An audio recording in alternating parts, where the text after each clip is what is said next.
혹은 그냥 전반적으로 학생 인권 조례에 관해서 먼저 허기도 전 도의장님께서 질의를 해주시면 감사하겠습니다. 발제를 해주신 신정철님, 정말 세 가지 조례에 대해서 정말 많은 연구를 하셨고 또 조목조목 우리와 서로 상치되는 이야기를 저는 먼저 이 인권이라는 것은 사람이라면은 누구나 태어나면서 당연히 가져야 될 그러한 기본적인 권리다 이렇게 생각합니다. 오늘 마치 우리 국가권익위원회 발족을 한 지 딱 20년 된 20주년인 것 같습니다. 이러한 토론을 하는 것이 상당히 의미가 있다 이렇게 저는 생각을 합니다.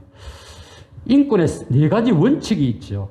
먼저 누구나 다 가지고 있는 권리인 보편성, 그리고 이 인권은 분할할 수 없는 불가분성, 그리고 사후 간의 권리를 인정하는 상호 존성, 또 타인에게 양도하거나 임의적으로 포기할 수 없는 불가향성, 이러한 네 가지 원칙이 있습니다.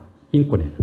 그리고 자유, 평화, 비폭력, 정의, 사회적 책임, 연대 책임, 반드시 책임이 따르는 거예요. 같은 8가지 가치가 있습니다.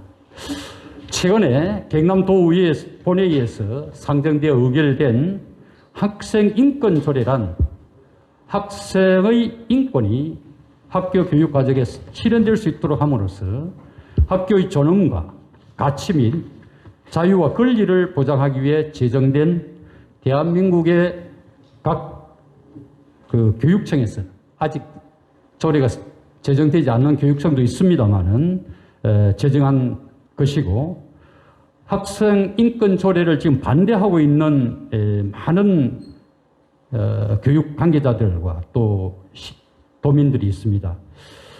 왜냐하면 이 인권 조례가 제정이 되면 결국 가장 큰 피해를 입을 것은 학생과 교사다 이렇게 보고 있는 거예요. 학생의 권리는 교육의 사명에 의해서 제한될 수도 있어야 합니다. 학생들은 아직까지 판단력도 뛰어나지 못하고 배우는 과정에 있습니다. 교육의 목표를 달성하기 위해서는 어느 정도의 제재와 제한을 받아야 되는 것이 맞다고 저는 봅니다. 그래서 이 인권조례가 제정되었을 때 예상되는 피해를 저는 보면 가장 핵심적인 내용이 중고 학생들의 동성애, 그리고 임신, 출산 이러한 것을 지도하거나 막을 이런 교사에게 권한이 줄어드는 거예요. 그래서 이게 교사의 교권이 무너진다. 저는 이런 생각을 합니다. 그리고 이 법이 엄하기 때문에 징계나 또는 어떠한 지도나 조치를 하기가 정말 힘들어요. 이렇게 되면은 학생들 통제를 할 수 없는 상태가 되고 학생들의 일탈이 인권으로 포장되어 가지고 앞으로 이 조례에 나타나기 때문에 굉장히 인권조례는 신중해야 된다. 저는 이렇게 봅니다. 그리고 종교계에서는 종교교육의 이 무력화를 또 우려하기도 하고 집회의 자유와 관련된 항목 때문에 학생들의 순수함이 정치적으로 악용될 여지도 있다. 이렇게 보는 겁니다. 그래서 이 많은 이유들이 있는데 반드시 대화와 타협 또 공감을 이끌어내는 모두의 인권을 조화롭게 높여가야 되는 것이 저는 맞다. 그런데 이게 우리가 보면은 지금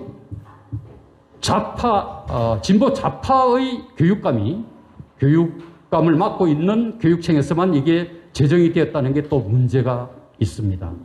이런 것은 앞으로 상당히 많이 토론하고 또 학생의 본질적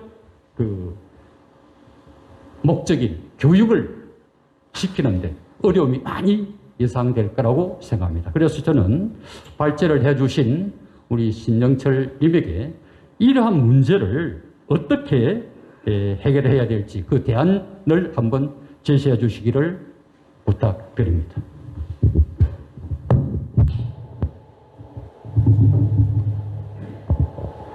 네, 아까 말씀드렸다시피 그 학생인권 조례라고 하는 이러한 형태로의 개입이 아니라 이 교육청 단위에서 학생의 그 의무와 권리에 관한 가이드라인 정도가 적절하다고 생각을 합니다. 그래서 이거를 뭐 우리나라 학생인권 조례처럼 의무는 또 싹 다 빼버리고 교육에 관한 건 싹 다 빼버리고 이런 식으로 만들어 놓으면은 배가 기울어 버리죠. 중심을 못 잡고. 그래서 학생으로서의 교육 사명을 토대로 학생의 권리와 의무를 규정을 하는 것을 개별 학교 단위마다 토론을 붙이는 것도 좋다고 생각을 합니다.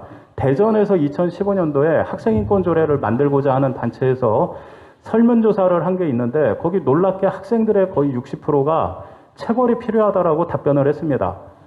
그러니까 학생들이 볼 때에도 이거는 체벌이라는 수단이 없으면은 학생들 스스로 절제가 안 되는 게 있다라고 하는 거죠. 그런데 이미 10여 년 전에 교육부 시행령으로 체벌을 금지시켜 놨어요.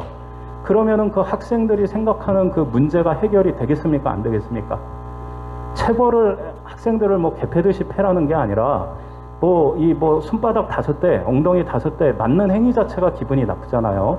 그러니까 그런 것들을 개별 학교에서 학부모와 교사와 학생들이 논의해가지고 스스로 학교 규정을 만들도록 학교 운영위원회에서 하도록 되어 있는 게 우리나라 법인데 지금 일괄적으로 이제 그렇게 제재를 해버리니까 실제로 학교의 상황이 이제 악화되는 그런 경우가 이제 나오게 되는 거죠. 미국 같은 경우도 70년도에 학생 권리 운동을 한다고 해놓고 선생님들이 손을 못 대게 만들어 놓으니까 학생들의 범죄가 증가하죠. 일탈이 증가하고 요즘 우리나라처럼. 그래서 80년도부터 학교에 정식 경찰이 배치되기 시작한 겁니다. 그러니까 선생님들이 회초리 하나 가지고 질서를 유지할 때가 좋았겠습니까? 경찰이 총 들고 들어가서 질서 유지해야 되는 상황이 좋은 거겠습니까? 그러니까 이게 가장 그 기본적인 거, 왜 교육의 자주성과 자율성을 인정하도록 헌법에 명시를 했는가? 뿌리로 돌아가야 된다는 거죠. 그리고 그 학교와 학생의 본질과 사명이 뭔가?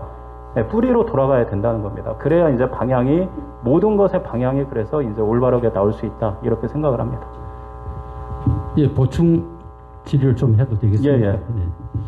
이 학생 인권 조례를 보면은 교사가 마치 억압자로 이렇게 가정이 됩니다. 그렇게 되면은 이 교사가 감시나 조사나 징계를 받을 수 있는 그런 우려가 있기 때문에 교사들이 비교육적인 양심에 의해서 교권 확보하기가 어려운 그런 상황이 온다고 생각하는데 이런 부분은 맞습니다. 이게 예를 들어서 그 전북에서 그 어느 선생님이 그 2단 종파에 나가는 사이비 종교에 나가는 학생 보고 나가지 않는 게 좋겠다라고 학생하고 이제 논쟁을 했어요. 근데 그게 이제 고발을 당한 것 같아요. 그래서 전북의 학생인권센터에서 이 교사가 종교의 자유를 침해했다고 중징계 권고를 한 겁니다.